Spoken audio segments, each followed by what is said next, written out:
He joins us now.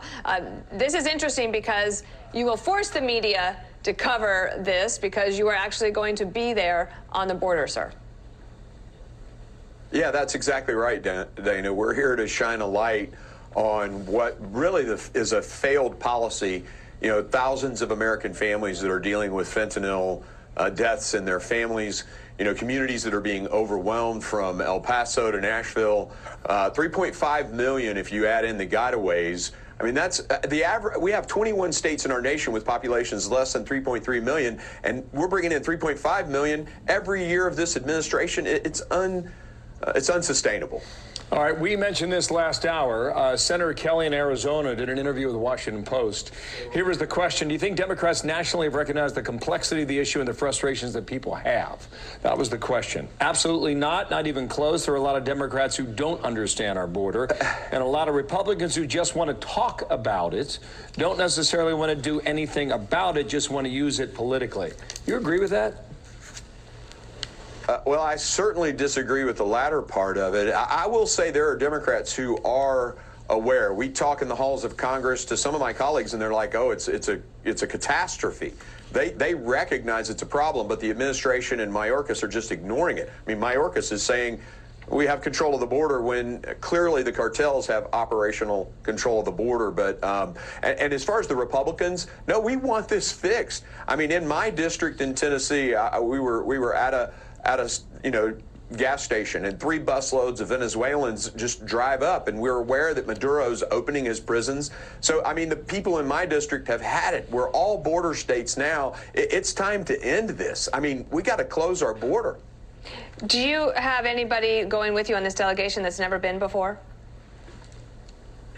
I don't think so. I think all of the folks that are on this trip have been many times. I know myself, I was just in Arizona last month, and just got back from Mexico City, actually meeting with Mexican leaders to talk about the border issues. Most of us have made many trips to the border. What did the Mexican officials tell you?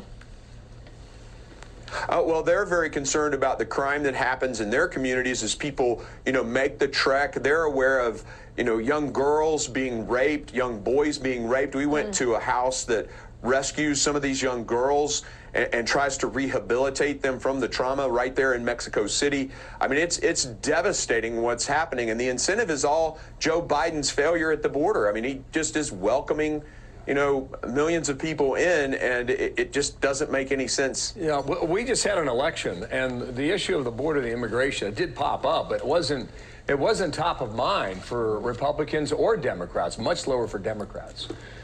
Why do you think that is for most Americans? Yeah, the economy.